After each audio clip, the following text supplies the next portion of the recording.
en Es Radio, en Casa de Herrero, con Luis Herrero.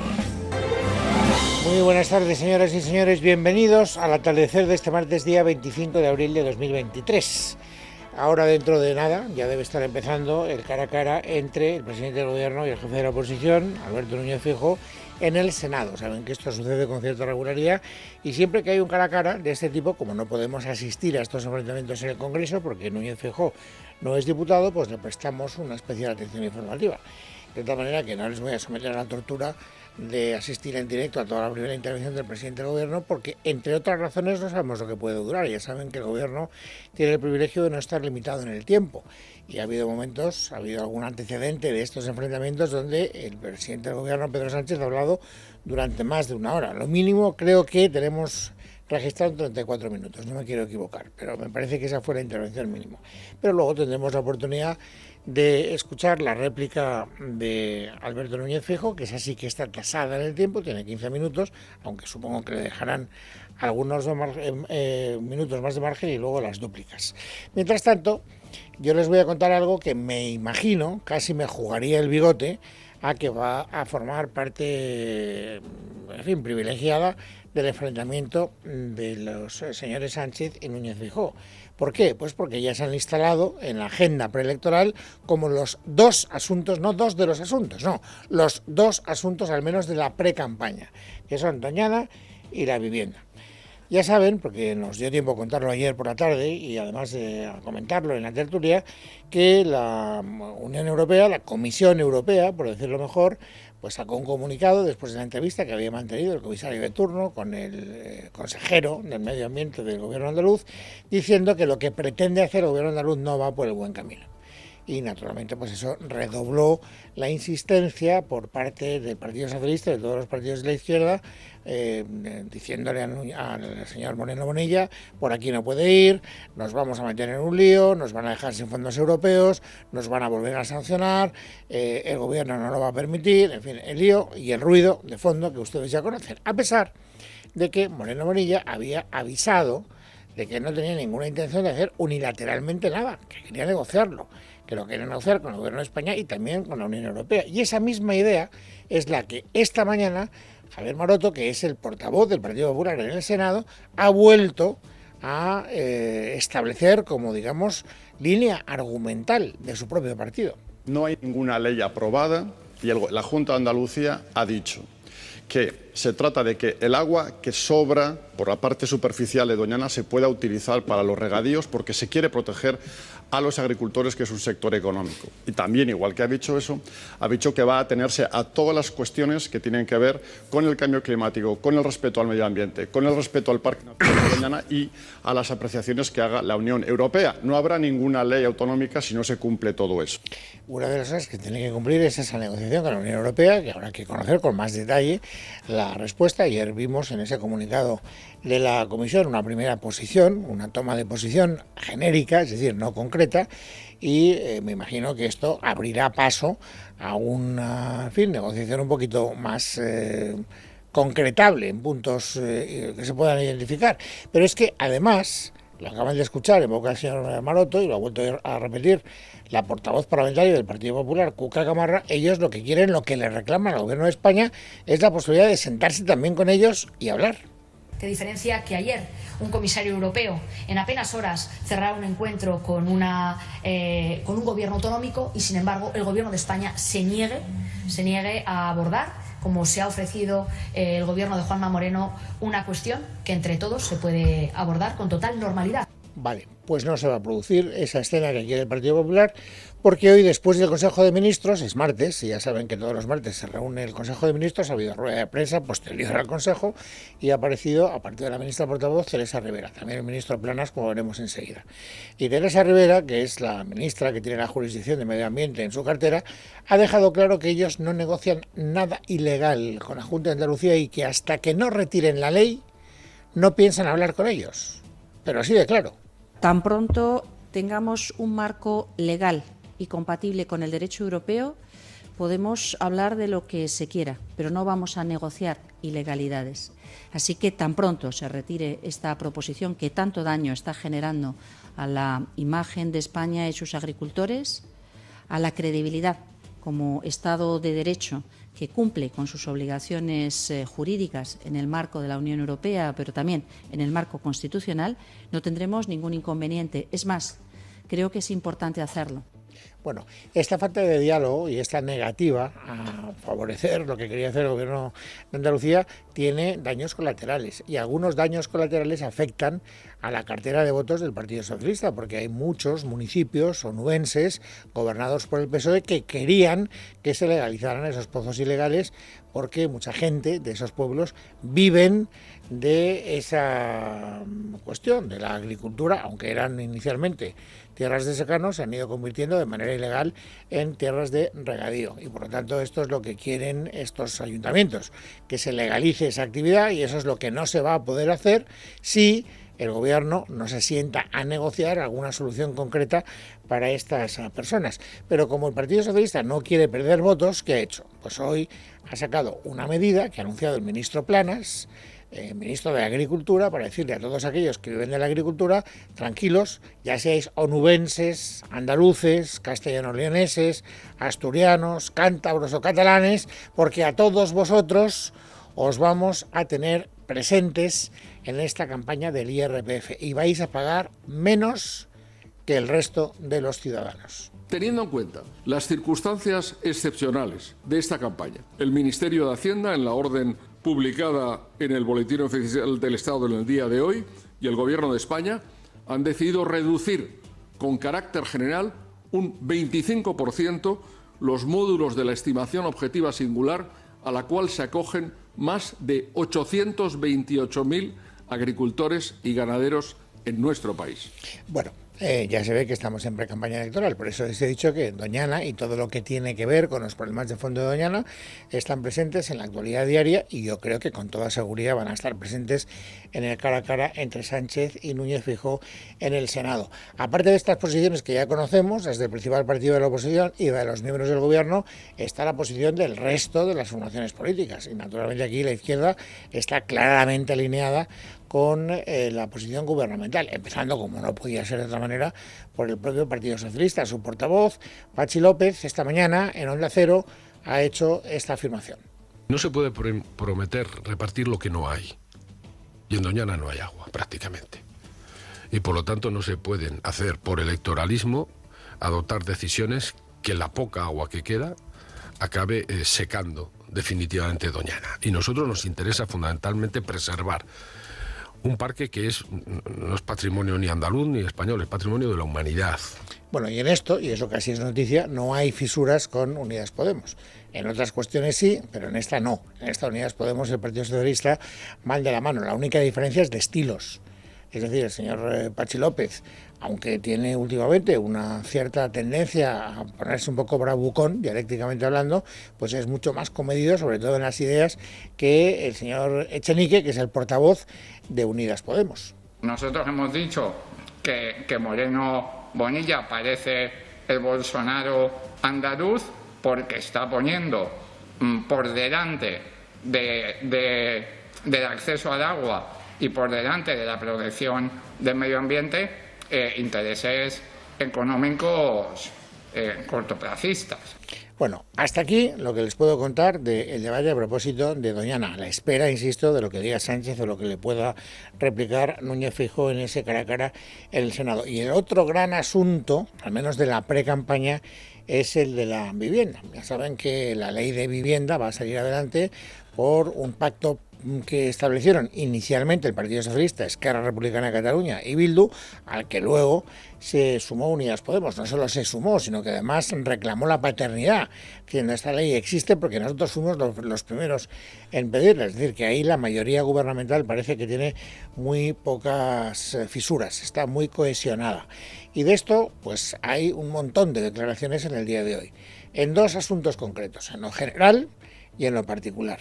Desde luego está preocupando mucho una serie de enmiendas que parece que se han pactado con Esquerra Republicana de Cataluña y también con Podemos, que dificultan la desocupación de los ocupas, es decir, de las viviendas ocupadas. Y sobre esto se ha establecido un gran debate en el día de hoy, no solo con los políticos, también con los expertos, como veremos enseguida.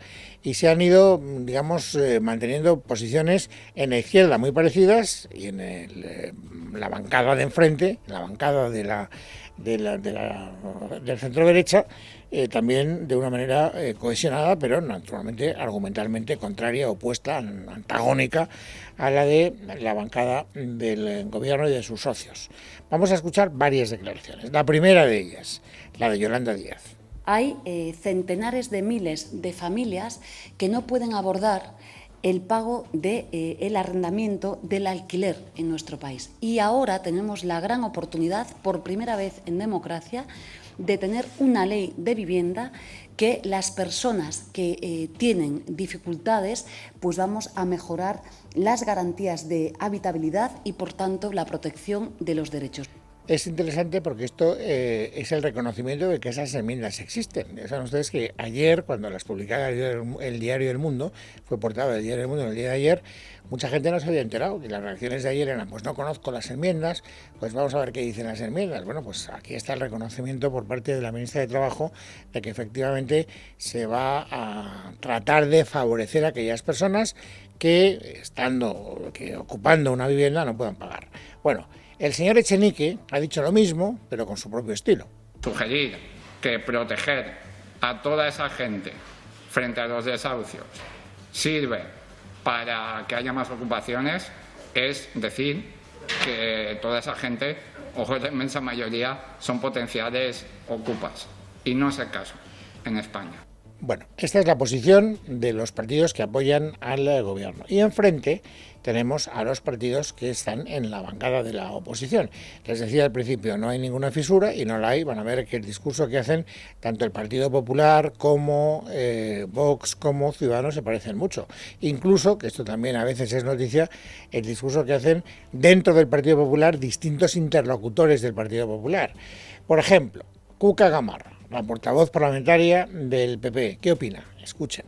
Todas las demandas, tanto de su socio de gobierno, Podemos, como de sus socios de investidura, Bildu, Esquerra, etcétera, para fortalecer la posición de los ocupas. Porque, reitero, al ocupa no se le desahucia, al ocupa se le desaloja. Conclusión lógica de esta toma de posición. El Partido Popular en ningún caso se plantea apoyar una ley de vivienda que favorece, según ellos, a los ocupas. Escuchen a Javier Maroto.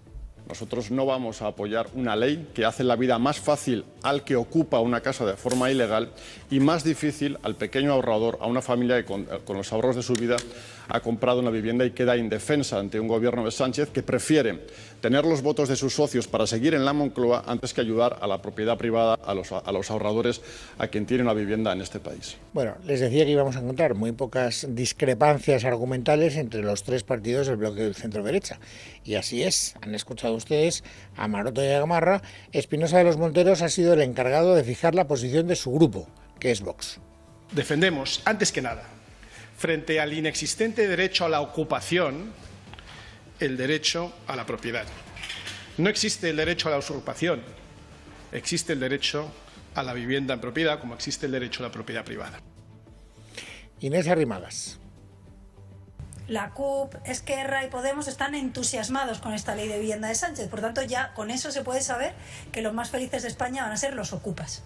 Esos van a ser los que más beneficiados salgan, si no lo estaban ya anteriormente. Bueno, le preocupa al Partido Socialista a aquella gente que efectivamente pueda ir en esa misma línea. Por eso, esta mañana, en Onda Cero, Patxi López, que es el portavoz parlamentario del Partido Socialista, haya tratado de atajar esta línea argumental de la derecha, dejando claro que hay también otras enmiendas, no solo de las que hablaba Yolanda Díaz o el señor Echenique, las que ayer reproducía el diario El Mundo, sino otras distintas que van a dar herramientas a los jueces para poder desalojar a aquellas personas que sean verdaderos ocupas, es decir, aquellos, no a los inquilinos que no puedan pagar, que ya se ve que esta ley quiere protegerles, sino a aquellas personas que no tengan ninguna vinculación contractual con la vivienda que ocupan. lo que conocemos probablemente como ocupas. Una cosa son los morosos, dice el PSOE, otra cosa son los ocupas. A los morosos, es decir, a aquellos que no pueden pagar, ya lo han escuchado, vamos a tratar de ayudarles. Pero a los ocupas, propiamente dicho, no. Así lo ha explicado Patxi López. El Partido Socialista, vuelvo a repetir, ha puesto 2 enmiendas que facilitan que el juez pida al que ha ocupado la vivienda algún documento que le relacione con esa vivienda y si no lo tiene, el juez en 48 horas puede desalojarlo. Bueno, hasta aquí una parte del debate, que es una parte, digamos, sectorial. Es decir, lo que hace referencia a la posibilidad de combatir un fenómeno que cada vez es más habitual, que es el de los ocupas, aunque diga Podemos que eso no se da en España, se da y cada vez más. Y luego está el carácter general de la ley. Saben ustedes que esta es una ley que, si tuviéramos que resumirla en un gran titular, es una ley que sobre todo topa los precios del alquiler. Y los expertos, ahora ya no quiero hablar del debate de los políticos, este debate del tope al precio del alquiler, también hemos asistido a muchos debates entre las fuerzas políticas, pero es que hoy se ha abierto un debate muy interesante desde el punto de vista técnico, no desde el punto de vista partidista. Y lo primero que me gustaría que escucharan es lo que ha dicho el gobernador del Banco de España, que está fuera de la melé, fuera de la contienda política y que no parece muy contento con la ley que sale del horno del gobierno. Escuchen al señor Hernández de Cos. Con una visión de medio y largo plazo, que yo creo que es la que hay que tener en el mercado de la vivienda, pues puede tener efectos negativos sobre la oferta y, por tanto, acabar provocando el efecto contrario al que se pretende, ¿no? Bueno, pues esta opinión del señor Hernández de Cos coincide también con la opinión de otros expertos. Hoy ha hablado, por ejemplo, Julián Salcedo, en declaraciones además a esta casa, a Leticia Vaquero, explicando, Julián Salcedo es, digamos, el jefe de los empresarios del sector inmobiliario. ¿Y qué dice él? Algo que se parece mucho en esta primera aproximación a lo que acaba de defender el señor Hernández de Cos. A lo largo del año 2022, como consecuencia de las medidas que ya se adoptaron entonces, ha podido suponer una retirada de oferta de viviendas en alquiler del mercado de aproximadamente un 20%. En los 3 meses, 4, que ya casi llevamos transcurridos de 2023, se podría haber retirado pues otro 3, 4 o 5% en los 3 primeros meses, el primer trimestre. Luego ya estaríamos en un 25%. Eso hasta ahora. Pero ¿qué pasaría, según él, si esta ley se aprobara tal y como ha salido del Consejo de Ministros? Estas nuevas medidas que se anuncian ahora, que todavía no han sido aprobadas, pero que lo serán previsiblemente el próximo jueves, pues supondrán una retirada adicional de aproximadamente otro 20% del mercado. Conclusión, cuando termine 2023, si nada lo impide, la retirada de viviendas de alquiler en oferta en el mercado habrá sufrido una caída del entorno del 40%. Y eso no es precisamente, si esta previsión es correcta, naturalmente partiendo de esa premisa, pues no es la mejor manera que hay de ayudar a aquellas personas que necesitan acceso a una vivienda para poder emanciparse. Bueno, yo quiero contrastar estas opiniones también con otro interlocutor independiente que está fuera de la batalla política. Francisco Iñarreta es portavoz de Idealista, que es el portal, como ustedes saben, más reconocido y más utilizado para la búsqueda de compras y de alquileres de viviendas en nuestro país. Don Francisco, bienvenido, muy buenas tardes. Hola, muy buenas tardes. ¿De verdad lo que le escuchábamos decir a don Julián Salcedo tiene un soporte argumental cierto? Es decir, ¿podemos ver que a finales del año que viene la oferta de la vivienda haya caído un 40%? A ver, lamentablemente todo hace pensar que sí. Quiero decir, al final lo que están utilizando para solucionar el problema del alquiler en España son fórmulas que ya se han utilizado y ya se han visto que no son válidas y sabemos cuáles son los resultados. Quiero decir, no hay que ser mago. Esto ya ha sucedido y ya lo hemos visto. Ha sucedido en París, donde se retiró la oferta, subieron los precios. Ha sucedido en Berlín, donde pasó lo mismo. Y ha sucedido en Barcelona, por ejemplo, cuando se toparon los precios del alquiler, y desde que se toparon hasta ahora hemos visto cómo la oferta ha caído un 40%. Y ya sabemos lo que pasa cuando cae la oferta, pues que los precios, concretamente durante ese periodo de tiempo, mientras la oferta cayó un 40%, los precios subían un 20%. Y esto es lo que parece que está abocado a repetirse otra vez si no se cambian o si no se toman otras medidas. Desde luego, el elefante en la habitación, el real problema del alquiler en España, más que los precios, es la falta de oferta disponible.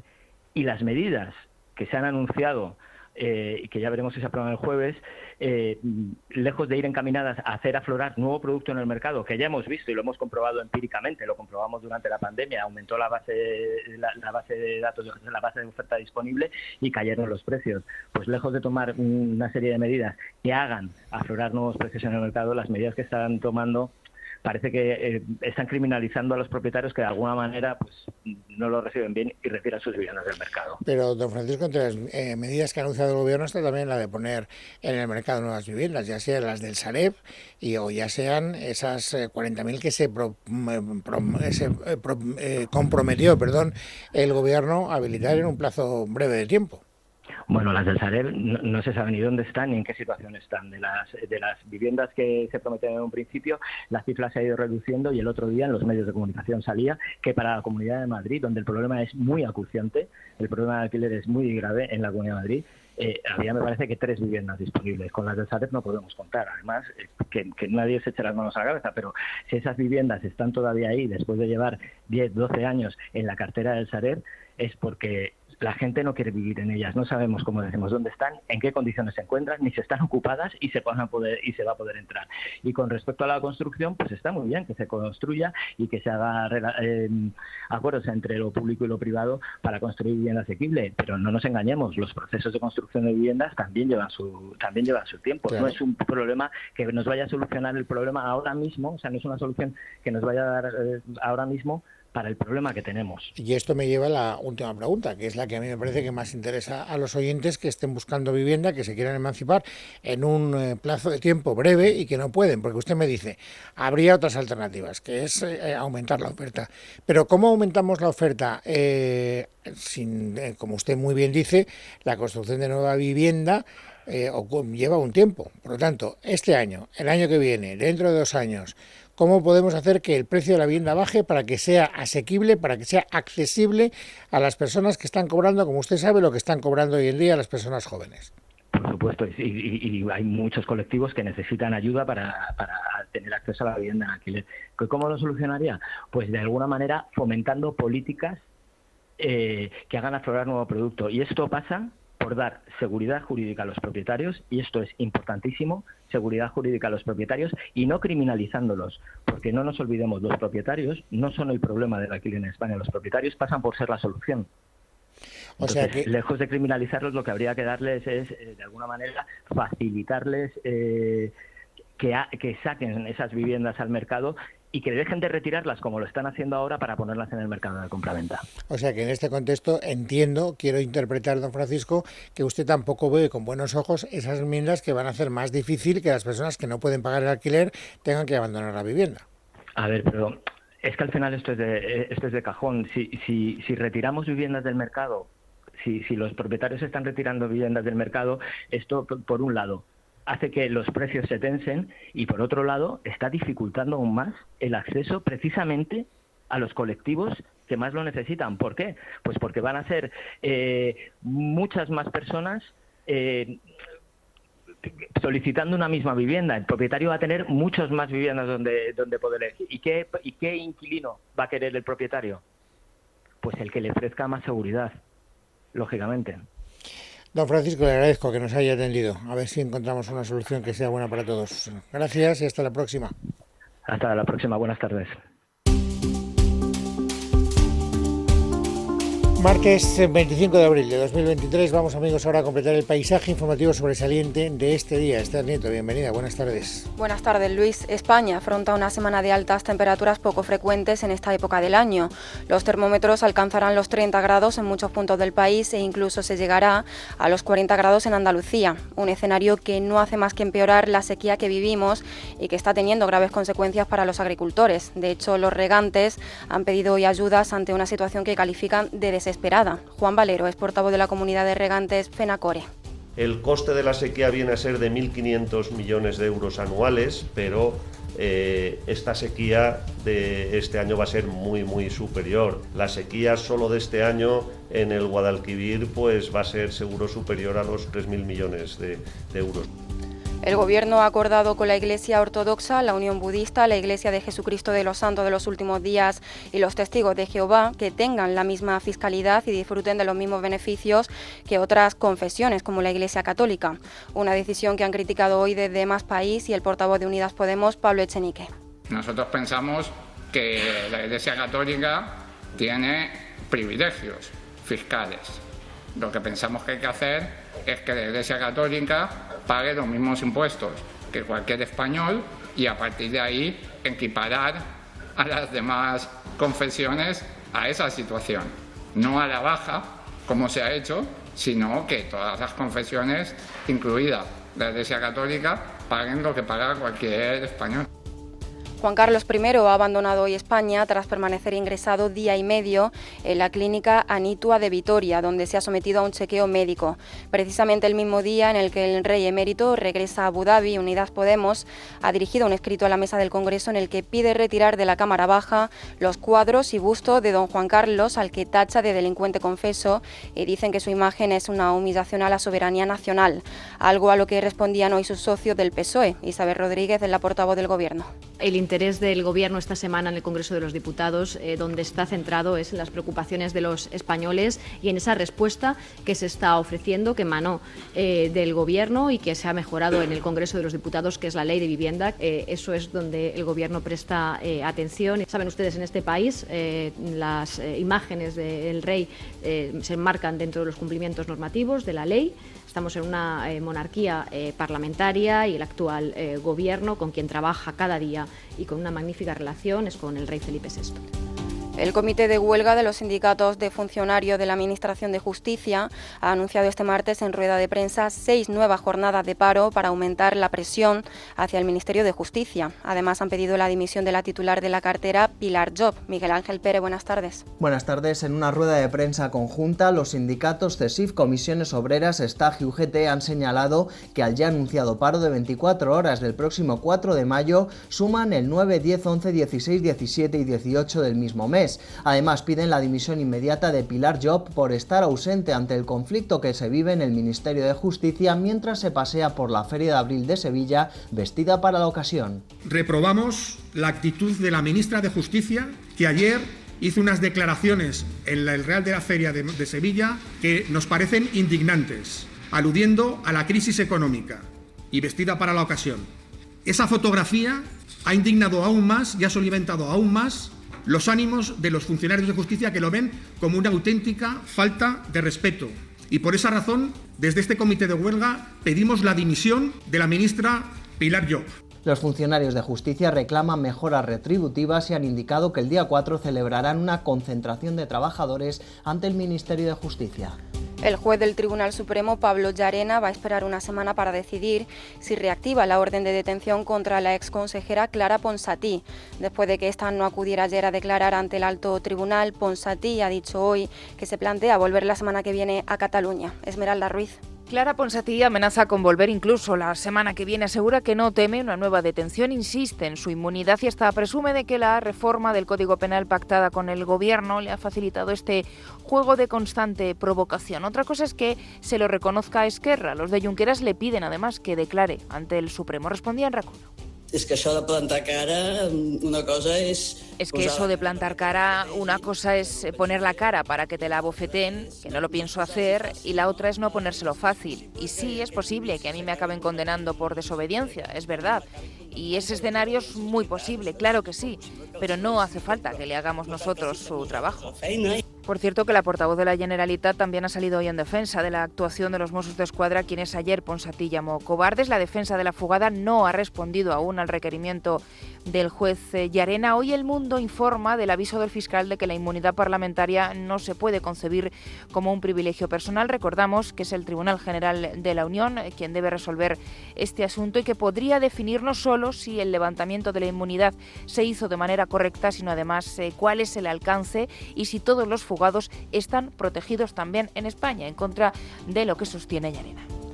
A primera hora de la mañana, Salvamento Marítimo ha activado la búsqueda de un pescador de un barco gallego desaparecido al caer al mar a 5 millas al norte de San Vicente de la Barquera. Este es el segundo accidente de este tipo que tiene lugar en Cantabria en abril, después de la muerte de 3 marineros en Santander a principios de mes. Maite Garrido.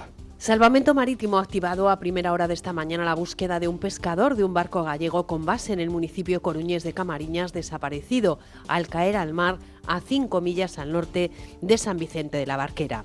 El pescador desaparecido, de origen peruano, llevaba puesto el chaleco salvavidas y ropa de agua, de acuerdo con la información facilitada desde el pesquero del que era tripulante. El barco gallego estaría pescando bocarte frente a la costa y el tripulante desaparecido, cuya identidad aún no se ha dado a conocer, podría haberse caído al agua y enredarse en las redes. En la búsqueda del desaparecido participan, además de Salvamento Marítimo, numerosos medios marítimos y aéreos de la Guardia Civil, Instituto Social de la Marina y Protección Civil de Cantabria, coordinados por el Centro Marítimo de Santander. Terminamos contándoles que el presidente de Estados Unidos, Joe Biden, ha anunciado este martes que se presentará de nuevo a las elecciones en 2024 después de semanas de especulaciones en las que él mismo había adelantado que tenía previsto aspirar a un segundo mandato que arrancaría ya con 82 años. Verónica Jorro. Buenas tardes. Lo ha anunciado en un vídeo en la red social Twitter después de semanas de especulaciones en las que él mismo había adelantado que tenía previsto aspirar a un segundo mandato que arrancaría ya con 82 años. Cuando me presenté a las elecciones para ser presidente hace 4 años, dije que estamos en una batalla por el alma de Estados Unidos y todavía lo estamos. La cuestión a la que nos enfrentamos es si en los próximos años tendremos más o menos libertad, más derechos o menos. Sé cuál quiero que sea la respuesta y creo que tú también. Este no es un momento para ser complaciente, dice Biden en una narración en off. Por eso me postulo para la reelección. La fecha elegida no es casual y es que ha escogido este martes 25 de abril para hacer oficial sus intenciones porque justo hoy se cumplen 4 años desde que lanzó la campaña electoral que le condujo a la Casa Blanca tras derrotar al entonces presidente Donald Trump en los comicios de 2020. En casa de Herrero, Es Radio.